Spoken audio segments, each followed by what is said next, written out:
up? What's up?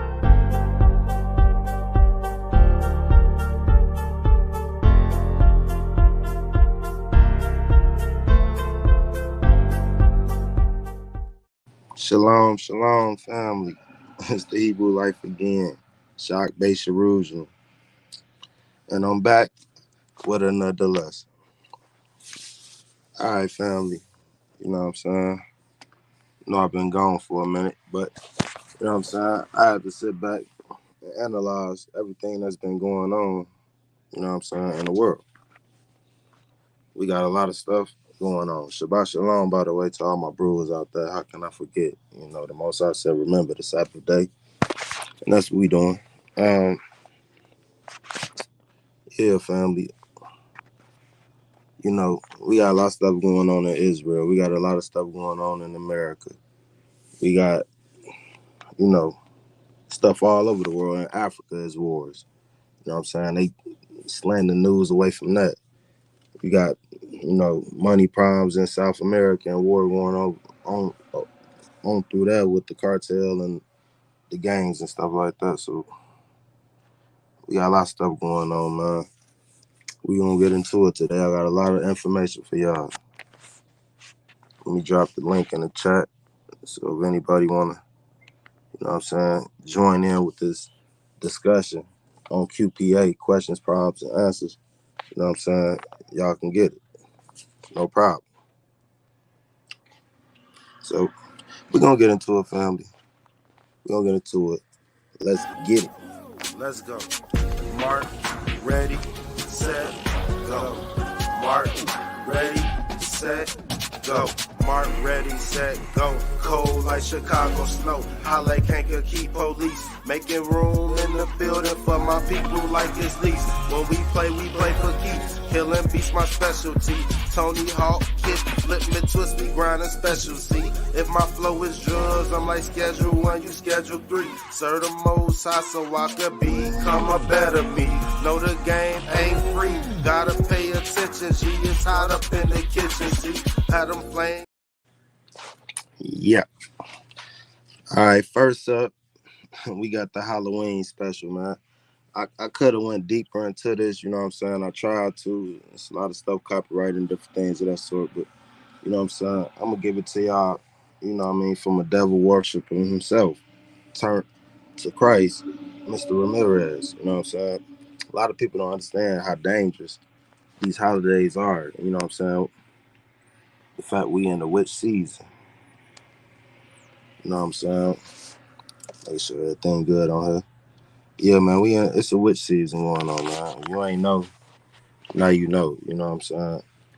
Halloween, Thanksgiving, Christmas is out to get people's souls, man. People think little innocent, cute things are really sinister on the inside. They just don't know it. They think it's so nice and it's so cute and it's so giving. But that ain't the case. You playing with your soul, you playing with other gods, and you must know this. The devil's number one holiday. It's Halloween. The devil's holiday is Halloween. And a lot of believers today, you know, they are celebrating Halloween. They are going out and renting costumes, buying costumes, making costumes, painting their doors, putting pumpkins in front of the door. First of all, the pumpkin, when you take the pumpkin, you represent the demon that controls the rivers, which is the demon called Ochun in Santeria. So the pumpkin brings that demon into your house when you put pumpkins at your door. You see, so that demon operate with pumpkins. So when you put pumpkins in your door on Halloween, as believers, you are giving the devil a entry. You're giving that principality, the demon that runs the rivers. Her name is Ochun, which is a type of Jezebel in the Jehovah religion. You're bringing the demon into your home. You're giving it access to your home, access to your family. And the most remarkable thing that the devil taught me was, I love when they celebrate Halloween. I love when they get dressed. I love when they celebrate my holiday because they come intertwined. You come intertwined with darkness. I don't care if you're reading your Bible 20 times a day. When you turn around and you celebrate Halloween, or you open your door to Halloween, or you open your life to Halloween, or you open your family to Halloween, the devil has you by the throat. Yeah, I heard it.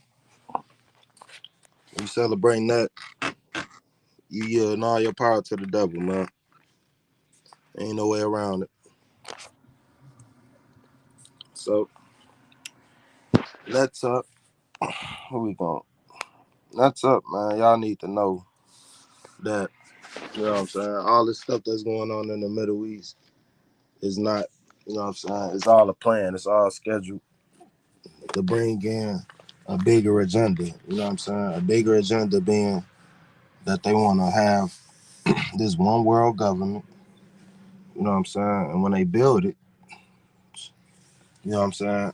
Everything is gonna yield to it. It's gonna be the beast. You gotta understand that. You know what I'm saying? The Pope, he gonna be one of the main culprits in this. You know what I'm saying? This is why he's calling for peace. And you know what the Pope wants, the Pope gets. It's funny that, you know, the Roman Catholic Church is calling for peace. And you know, they brought war to the earth and destruction to the earth so many years. But hey, what can I say, man? He's gonna have his way, you know what I'm saying? He's gonna be the leader and all he's gonna be the thing that knits together Islam, Christianity, Judaism, and all of that. So y'all gotta understand this is all a part of the plan.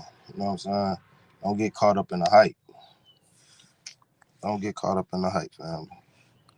Alright, let me go to it. Hmm.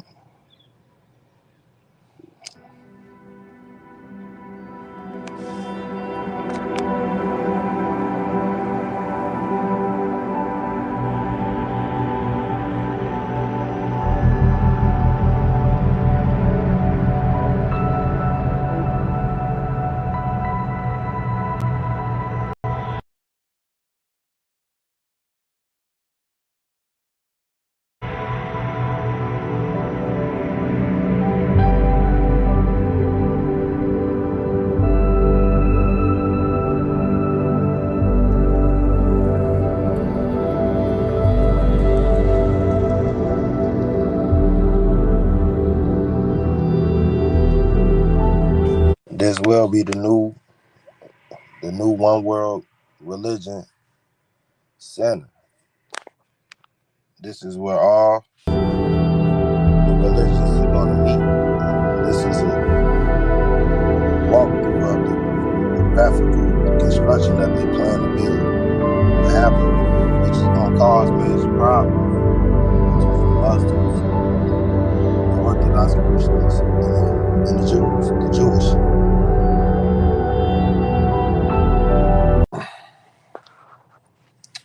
It's not gonna be pretty. You know what I'm saying? We gotta understand this. Like, we got all this going on, and we got some people say they are Jews and are not. You know what I'm saying? They're Jewish. You know, they Israeli. I understand all of them don't have an evil heart, but we gotta understand that the land was took from us in 70 AD. We lost it through our disobedience and through Roman occupation. And this is what we are today.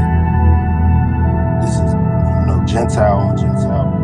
You know, this is basically white on white crime between the Palestinians and the Israelis fighting between each other. The Pope has to come and call for peace. Otherwise, you know what I'm saying? Who else is gonna play the mediator in between this war that's brewing and that's happening? There will be a fake peace plan. We gotta understand that Russia, the Middle East, and Turkey, and a lot of these countries, a lot of Muslim countries, you know what I'm saying? They're battling against a Judean power. It's really not even Judean, really a evil power that moved in the land in 1948, which is known. But at the same time, you got these other people who are really Turks, probably, or kids of Genghis Khan, who are really, you know what I'm saying, Ishmael, really loose in the mind, and really warlike hunters, you know what I'm saying, really about that. And, you know, they haven't lost to the Russians. They haven't lost to the Americans. Everybody they went in war with seem to get them a big problem. You know what I'm saying? So let's get into it. Let's see what the Pope's saying. Seguo con apprensione e dolore quanto sta avvenendo in Israele, dove la violenza è esplosa ancora più velocemente, provocando centinaia di morti e feriti. Esprimo la mia vicinanza alle famiglie delle vittime. Prego per loro e per tutti coloro che stanno vivendo ore di terrore e di angoscia. Gli attacchi e le armi si fermino, per favore, e che si comprenda che il terrorismo e la guerra non portano a nessuna soluzione, ma solo alla morte, alla sofferenza di tanti innocenti. La guerra è una sconfitta, ogni guerra è una sconfitta. Preghiamo perché sia la pace in Israele e in Palestina. It seems like people are still confused. Someone that's not confused is Mossab Youssef. He's the son of a founding Hamas leader, and he's the author of Son of Hamas. Thanks so much for joining the program. You know, I'm always curious because we have so many Americans here that don't understand Hamas. Can you paint the picture for the audience of who we're dealing with? Some have referred to them as Israel's ISIS. Why do they say this, sir? Well, good morning. Morning. It's the wrong comparison, to say Hamas and ISIS, because I think Hamas is a lot more dangerous. Look at the division and the global confusion because of Hamas. They brought us to our knees somehow, by their brutality and their barbarism. Brutality is even underestimating Hamas act. Hamas is a religious movement, and they are raging a religious movement against Israel. This is what they are doing. The mainstream media cannot say this because they are afraid to ignite a religious war. And what I say, it already is. They want to annihilate the Jewish people because they are Jewish people, because they are Jewish state. This is why they hate Israel. They want to establish an Islamic state on the rubble of the state of Israel. Campaign, their campaign title is Tufan al-Aqsa, which means the flood of Al-Aqsa Mosque. So it is a religious situation, and we just need to expose them for what they are. They are not a national movement. Yeah, I heard what they said. They're not a national movement. This is just a group of people who've been pushed out their land and for years and years have dealt with this oppression and this mistreatment of people who say they are Jews and are not, who came in the land when they was already there. The same thing that happened in America.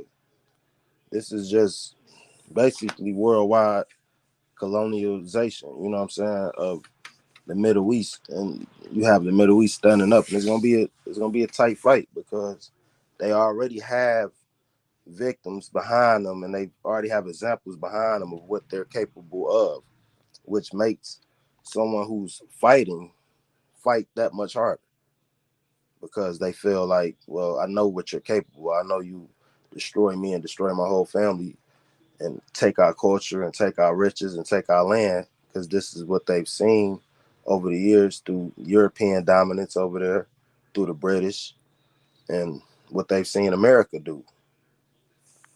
So let's get it. Soldiers, but women. So this has been going on for some time now. I mean, Gaza became an open-air prison almost immediately after Israel became a nation in 1948. If you study the events of that time, the Israelis had a policy of depopulating the Palestinian lands, the territories that were populated by Palestinian people, either killing them, and they killed thousands of them, or driving them out. And 700,000+ were ethnically cleansed in this manner, many of which were sent to Gaza, right. The first installation as an open-air prison. And since that time, there's been ebbing and flowing in terms terms of Israel and Gaza, etc. But recently, it has become a sticky point because Hamas, this organization, it labels itself a resistance organization. Israel, the United States, Europe, and others labeled it a terrorist organization. We just need to reflect that Samuel Adams and the Sons of Liberty were called terrorists by the British back before in the time of the American Revolution. Menachem Begin was a member of the Irgun organization that blew up the King David Hotel and killing hundreds of British, not just soldiers, but women, children. It was a terrorist organization, but the Israelis labeled them as freedom fighters. So it depends on your perspective. I would imagine that for the vast majority of the people living inside Gaza and many of the Arabs around the world, they don't view Hamas as a terrorist organization. We know that Recep Erdogan, the president of Turkey, certainly doesn't. He just gave a speech where he called them freedom fighters, mujahideen, people fighting for the cause of resistance against Israel. But, basically, the Palestinian people in recent times had their aspirations for nationhood put on the back burner. Some would even say that it's been taken off the stove altogether. The Abrams Accord, which is a Trump-era agreement seeking to normalize relations between Israel and the Arab world, was predicated on the notion that Israel would, work toward some form of Palestinian statehood, but it's lip service only. The reality of the Abrams Accord is they just steal more land from the Palestinians. It's unacceptable, but because Israel... Y'all heard it. Former war general, former lieutenant or whatever he is in the army. I don't know, forgot his title, but y'all seen it. The man said that they see them as freedom fighters over there. The Iran and all of the other Muslim nations, they see this group in the Gaza, Hamas and Hezbollah, they see them as freedom fighters. They don't see them as an actual full nation.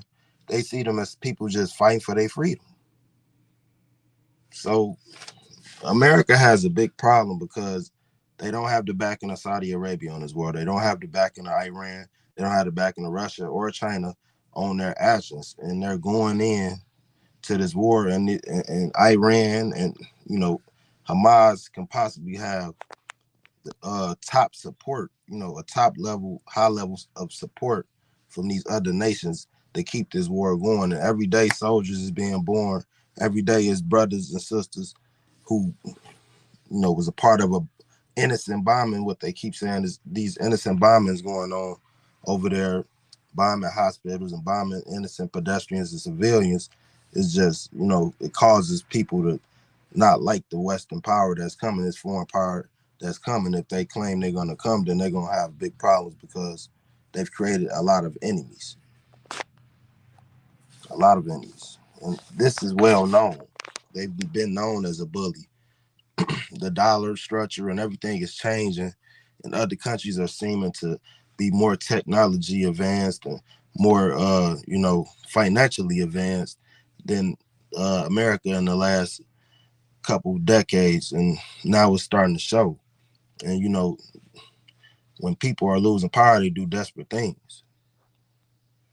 So we're going to keep it pushing. There's a lot of politicians in this country like Trump who I will, play nets. There's some politicians who feel like this is Biden's fault. But me personally, I feel like every president is selected, not elected. You know what I'm saying? To do the job, the agenda, whatever is at hand, whatever the handlers are telling them, whoever these people are who fund this country. The Middle East is saying, look, we had enough of y'all acting like these people are the victims when they're not.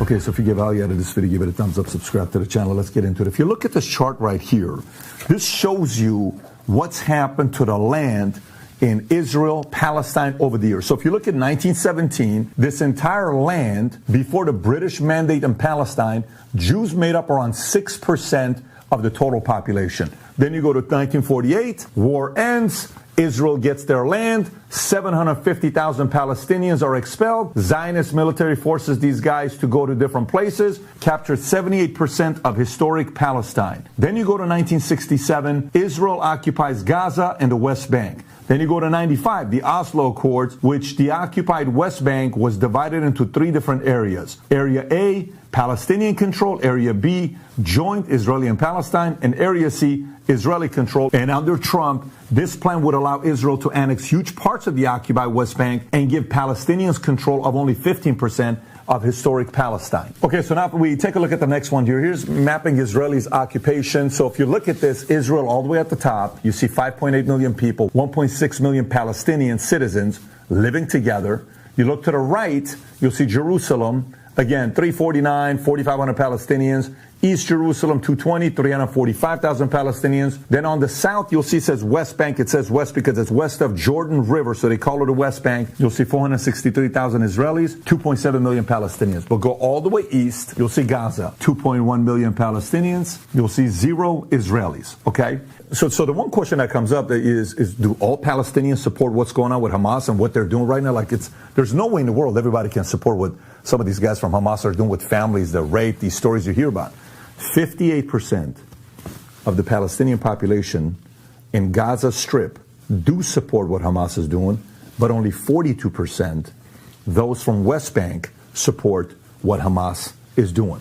So less at West Bank, obviously higher at Gaza Strip. So a few things to know about Hamas. Hamas is a Palestine political faction that controls the Gaza Strip, which, by the way, if you want to know how big it is, it's twice the size of D.C. It's roughly 142 square miles, which has been under Israeli blockade backed by Egypt since Hamas seized control of the coastal strip in 2007. The blockade restricts the imports of goods, including electronic and computer equipment, that could be used to make weapons and prevents most people from leaving the territory, according to New York Times. So at this point, we know that more than 2 million Palestinians live in Gaza Strip today.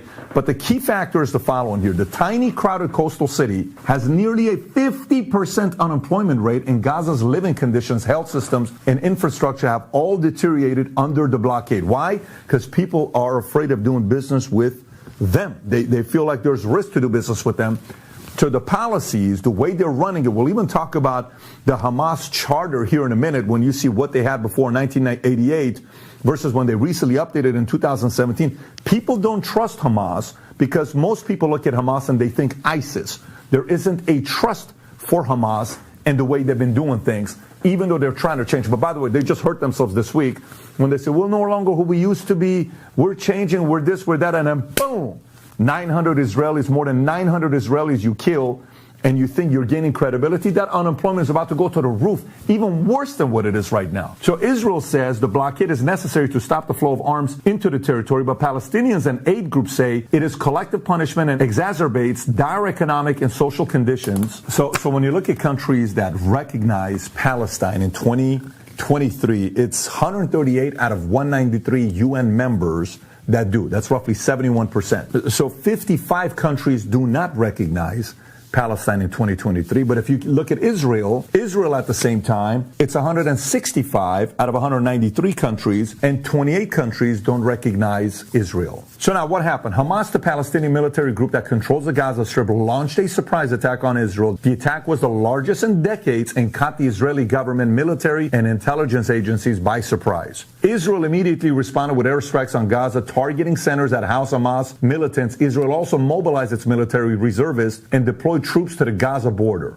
And the number we keep hearing about is 300,000 reservists that they activated. So then Israel has pounded the Gaza Strip for 3rd day in a row now and announced a total blockade of the already besieged Gaza Strip, including a ban on food and water. And the Israeli army just said that out of the 300,000 reservists they activated, 100,000 of the reserve troops have amassed near the fence with Gaza. So if you look at this year, they've been under the blockade, the Israeli air, land, and sea blockade. Now, obviously, that's a partial blockade they've had since 2007, and it's just full on now. So if you look at that red surrounding, that's how Gaza is surrounded by a heavily fortified perimeter, and now you got 100,000 soldiers that are lined up right there by the Gaza Strip. So you can only imagine how Palestinians are feeling in this area, saying, wait a minute, we can't get food and water now. How long can we go like this?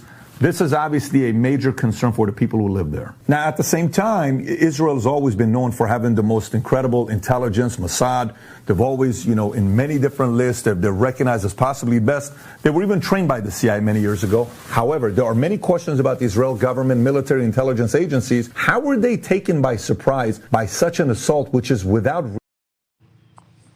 Yeah, man, y'all heard it, man. This is basically an occupation, of these people's land. They pushed these people into a little corner, you know what I'm saying? Took their food, took their water, took their electricity. And you know what I'm saying? Eventually a war is gonna kick off. I mean, when your stomach is growling, ain't no lights on, and somebody's out to kill you, you either gonna, pick up your bootstraps and do something, or sometimes, you know what I'm saying? Or a lot of times, most of the time, you're gonna lay down. So, the crazy thing is they saying this war over there. I haven't seen any,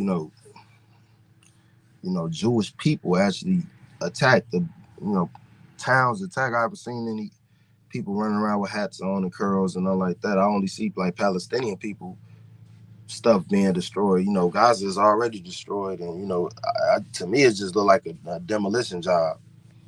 You know what I'm saying, to be honest. But hey, this country is ran by politics and TV and movies, and the people can easily be swayed. So when the people can easily be swayed, it's easy to create a villain and then create a hero.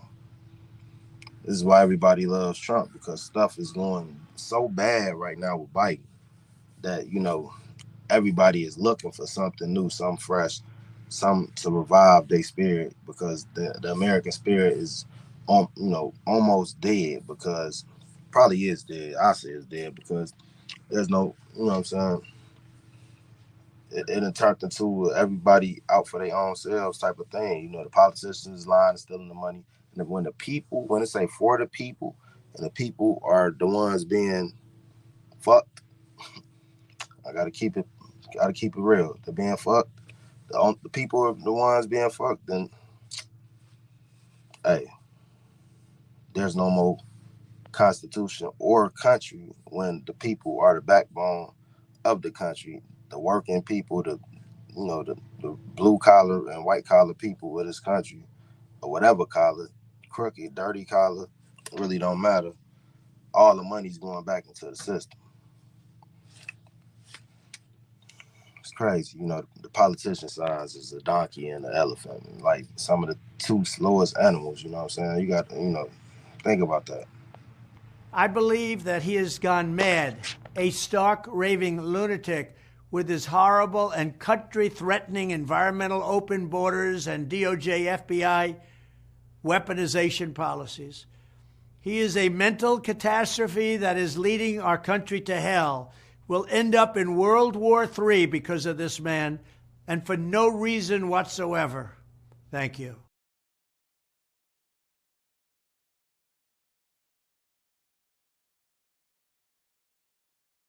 Great health coverage isn't only good for your employees, it's good for your business. Blue Cross and Blue Shield of Illinois. Now, you've got a lot of them. I see a lot of them. To every American who is petrified that Joe Biden's catastrophic weakness will bring our country to ruin, I make you this promise. As your president, I will restore peace through strength. And yes, I will prevent World War III. We are very close to World War III, and we will prevent it. I know all the players. I know the players. I know the good ones, the bad ones, the weak ones. There's a very powerful player, Viktor Orban. Did anybody ever hear of Viktor Orban? He's the head of Hungary. Hungary fronts on both Ukraine and Russia. And they went to him about 2 weeks ago. They said, what would you recommend that he was interviewed? A very powerful man. His country runs incredibly well. He doesn't allow illegals into his country. He put barbed wire fences all over. He has soldiers every 10 yards. He's got a soldier standing. Nobody came in. And he said he doesn't want his country blown up or destroyed. I mean, it sounds. But he's a very smart, very respected person, very tough guy. They said, what would you do? I would like to know, this is during an interview, what would you do to tell President Biden, what can he do to make things better because the whole world is blowing up? He said, I tell him to do two things. Number one is resign, and number two is put Trump in charge again, because under Trump for 4 years we had world peace, and he's the only one that's going to be able to do it. So that was very nice. That was very nice. It's true. We had total peace 4 years. You know, I was with a group yesterday, a great group in Nevada, and we had a fantastic evening, actually. A very religious group also, very religious people, great people. And we were talking about different things. And I said to them, our security was so incredible. I have the Trump ban, you know, the Trump travel ban. Everybody killed me on that, the Trump travel ban, because it sounds a little nasty. But no, I don't want people coming in from certain countries where it's so bad and they're blowing each other up and they're killing each other, and they want to now come and they want to teach us how their country runs. We don't need that. We don't want to. Y'all heard it, man. Don't fall for that, though, man. Trump talking about it was peace when he was in office. That's BS, man.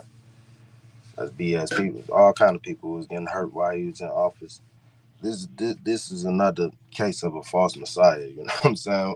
But at the same time, Trump is a financial genius, so when he's in office, he's gonna make sure that people money is right. You know what I'm saying? He's gonna make sure that the paper was right. He was sending out stimulus. People had paper. It was PPP loans and all kind of things to be capitalized on. And the police didn't come down till Biden came in office. You know what I'm saying? To give you a sense of look. You know what I'm saying? You could do what you want to do, and we're gonna all get together and get along. But as soon as he left office, as soon as they didn't get that second term that they wanted, you see what happened? He incited a riot, said y'all come down there. You know what I'm saying? They probably gonna come anyways, but that's you know what I'm saying, he going to jail. You know what I'm saying? They was already trying to stifle him out of being the president for 2024, you know what I'm saying? So he out talking his ish. So hey. But one thing he did say that's very important, we on the brink of World War III. And that's a true statement, you know what I'm saying? We on the brink of World War III, you know what I'm saying? And we out here and don't even know it. Man, take care of yourselves, prepare your family, prepare yourself. You know what I'm saying? There's all kind of stuff happening around the world. Iran won't smoke. All kind of countries won't smoke with America, man. You gotta understand that this war, is serious, that's coming. America got so many enemies, they ain't gonna know who hit them. They ain't gonna know if it's China. They ain't gonna know if it's Russia. They ain't gonna know if it's Afghanistan wants some revenge, Iraq wants some revenge. They ain't gonna know if it's Saudi Arabia backdoored them. They ain't gonna know if, you know what I'm saying, if it was Iran. They ain't gonna know if Turkey did it. They ain't gonna know if Ukraine backdoored them and said, look, y'all abandoned us. Man, it's so many things that could happen. Europe could backdoor them, but I doubt Europe backdoor them, because America and Europe, they risk the risk in this. You know what I'm saying? They can't come together, and as they going down together. If anything, if Europe go down, America gonna protect themselves, but it's crazy, man. Y'all check it out, though. Iran at a world meeting showing out.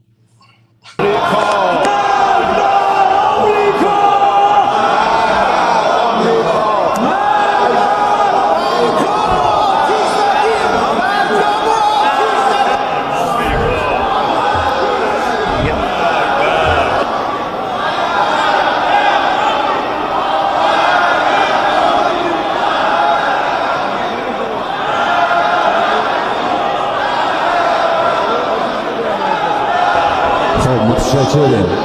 آقای گورکن مراقب باشید مجلس آتش نمیمونه. متشکرم. بفرمایید. اگر اروپا و کشورهای مهم مثل روسیه و چین این خلأ بین المللی را پر کنند، شاید راهی برای ادامه مسیر باشد.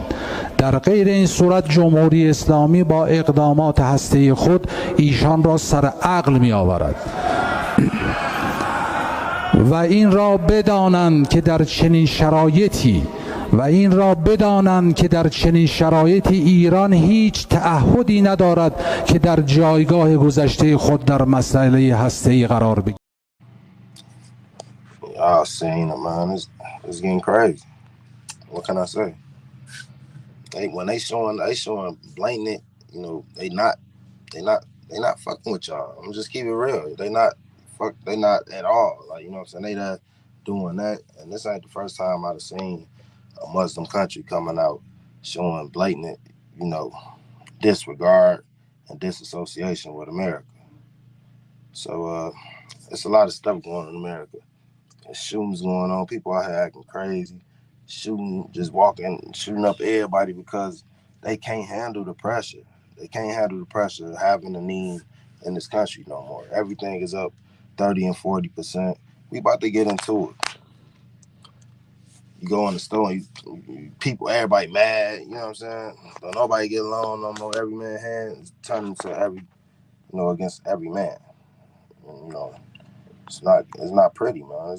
It's getting real ugly because, you know, the pressure is on, you know what I'm saying? Everybody got to work extra hours. Everybody got to do extra, and they still feel like they not getting nothing out of it. It's crazy. Let's get it. Or their fast food just get hell of expensive. Like, what the fuck? So I just got to Wally World and I already got irritated because I got the squeaky cart. Whoever said living in Jamaica is... Breaking news on that mass shooting that happened in Maine. Right now, shelter-in-place warnings remain in place as law enforcement continues searching for the suspect in 2 mass shootings. An arrest warrant now issued for the suspect with hundreds of law enforcement officials searching for him. We know 18 people were killed, 13 more injured when a man armed with an AR-style rifle opened fire at a bowling alley and a restaurant about 4 miles apart last night. Police say the suspect has about 20 years of military service. He was reportedly committed to a mental health facility for 2 weeks this summer, but then released. And so far, officials have identified 8 of those victims. Of course, we are tracking updates to the story online. You can find the latest information by going to WTHR.com, and we will have another update. It's crazy, you know what I'm saying? Crazy that he, you know what I'm saying, he, wanted to do that, but what's even crazier is the way the news keeps slandering the news, mentioning the weapon they use, and it was an AR, it was AK. Like, it don't matter if a person came and they went in there with a sword and started slicing people. If somebody want to go and do harm to somebody, that's what they gonna do. You can't blame the weapon. They keep trying to blame the weapons. We have to detract the problem. The problem is, why is all of these mass shootings happening? What is going on psychologically with people, mentally with people? They're not being checked on. They're not being, nobody knows. This is a wild, wild west, for real. It's in the West and it's the Wild West. And, they play Diddy up and to know, but, they don't know what's on people's mind, for real. People are really psychotic out here. A few sandwiches sort of a picnic, for real. You know what I'm saying?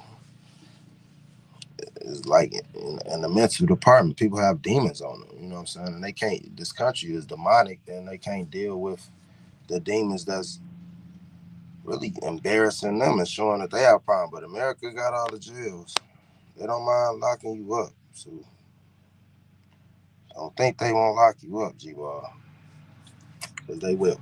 There's a mass shooting in the U.S. every time you look at the news. The fact is, America has more mass shootings than any other high-income country in the world, and that number is rising.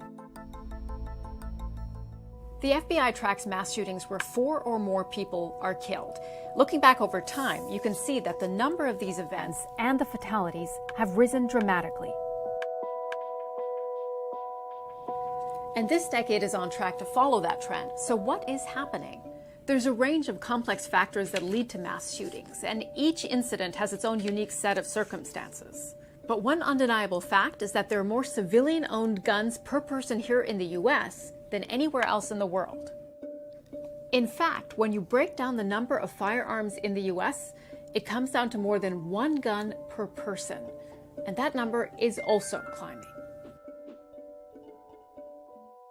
During the uncertainty of the pandemic, about 1 in 5 American households reported purchasing a gun. That means that now, almost half of all American adults live in a house with a gun. For most gun owners in the U.S., firearms are not just a constitutional right, they're also a way to protect themselves. So what is being done to reduce mass shootings?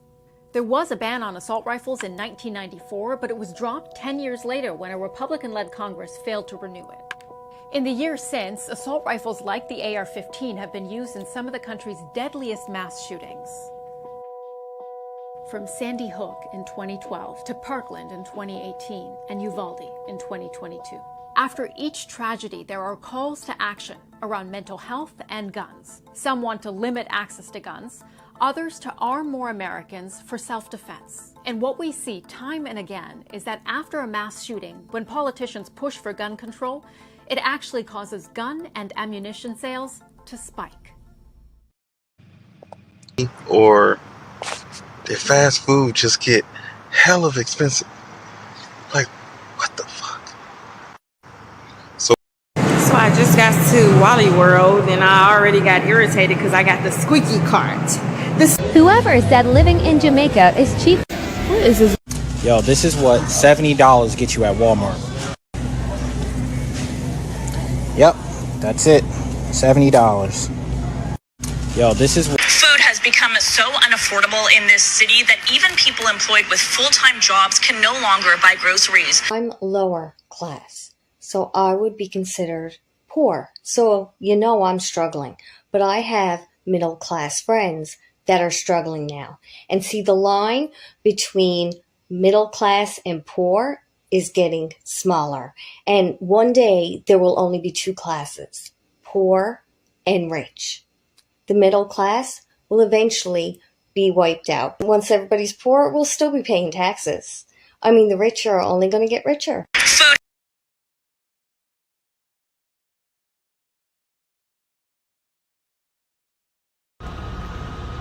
Bruh, I'm so upset. Why? When did McDoubles go to $3.99? God damn. Y'all, you know how much we...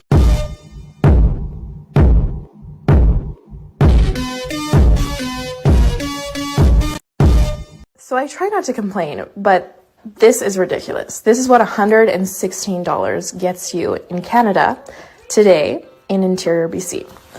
This is all I got. I got 1 bag of chips, 1 loaf of bread, baby snacks, ice cream sandwiches, 9 breasts of chicken, 2 boxes of cracker, eggs that were on sale, turkey, formula, that baby was not cheap, 2 things of melatonin, and 3 cans of pasta sauce. All of that for $116. Between 9 and 12 months from now, if not sooner, you're going to see that your food costs you 30 to 40% more. So if you have the ability to go buy canned goods or frozen goods or other items that are shelf stable, I would tell you, go buy them. Go buy them now. And I don't mean go hoarding or something like that, but just to save yourself some money. Go to the grocery store, buy those items that you like and that you use, and put them away and save yourself some money. Why is this happening? Well, it's happening because our costs are increasing so much. This misnomer that it's 3% is absolutely that. Our costs are up 40%. It might be 35%, but they're up significantly. And up to now, we've had contracts. Yeah. And y'all wonder why people doing crazy things. Because they being choked financially. They being screwed financially. And that's what's been going on in this country since the beginning. Usury. They know it.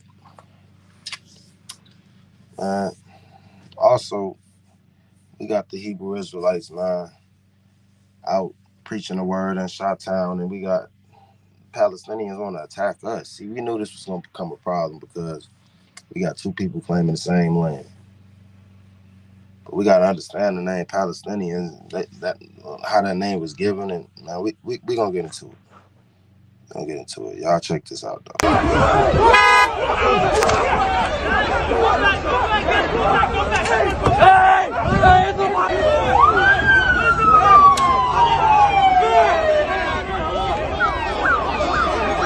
Damn, man, right?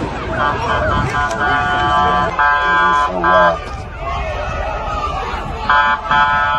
Them ops squared up for themselves. It was about 30, 40 Palestinians and about 10, 15 dudes. They had their dinner.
Yeah, man. My whole question is, if, if that's the black Jews, then who is the white Jews? You know what I'm saying? You know what I'm saying? Why is it a problem? If y'all really the chosen people in the land, y'all really entered the land like the Bible said y'all was supposed to enter the land. Why are you having so much turmoil and war in your country? That's the real question. Like, okay, if this God's chosen people, where's Christ at? You know what I'm saying? It doesn't match Bible prophecy, and we see all the war and people money is short and everything is going on because of this claim that they are the chosen people. But I think very soon that the world will start asking themselves, are these people really the chosen people?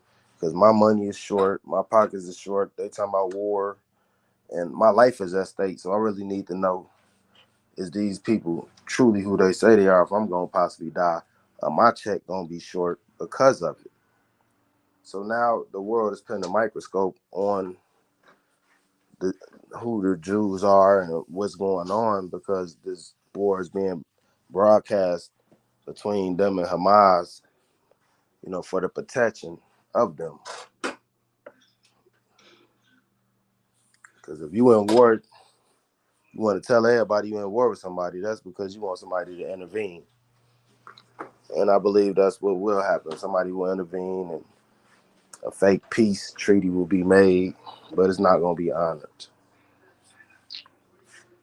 because they can never accept them people coming in their land and what they've done and, claiming being apostles. Converts, if you want to be a convert, you got to you're going to come back in the land, bring the black Jews too. But that ain't their job. That's Christ's job, to bring all the tribes from the four corners of the earth and put them in a true tribe and put them in a proper perspective of where they belong and set us up in the land. And that's why he's going to bring these nations down to the valley of Jehoshaphat and plead with them for his people and for his land, because this whole world think that is theirs. And they think us as a people are a possession to them too. But soon they'll find out that your army tanks, and army soldiers, and drones cannot fight natural catastrophes, plagues, no water, no light, no food. equals a weak soldier and a weak army. And just like the Egyptians bowed down and eventually had to let his people go, they will have to let us go. The Most High is going to wake this valley of dry bones. I can see it in Ezekiel 36 and 37. Everything is coming to play. The Most High need us to get back on track first and very fast, because this war and these curses and the devil is picking up very fast with his plans, because he know he has but a short time. So I'm going to do some more lessons, family, this week, man. I'm going to stay more active. Y'all check out my Facebook, my TikTok. I'm going to try to put all the links in the description. You know, I've been busy, man. Most I've been blessing me. I've just been trying to take care of my business, man. I got a lot of big things ahead, man, for this channel. And we going to bring the presentation up. We're going to bring everything up, man, so we could go after them lost sheep of the house of Israel. This ain't for everybody, but it's for those who belong, you know what I'm saying, to the fold of Christ, you know what I'm saying? And we know that's a remnant. So I'm not worried about the numbers. I'm just worried about the quality of what I'm producing to y'all and making sure I'm edifying the people, man. But with that, I'm Bay Jerusalem. You know, this is the Hebrew life. Shalom, family. Shalom.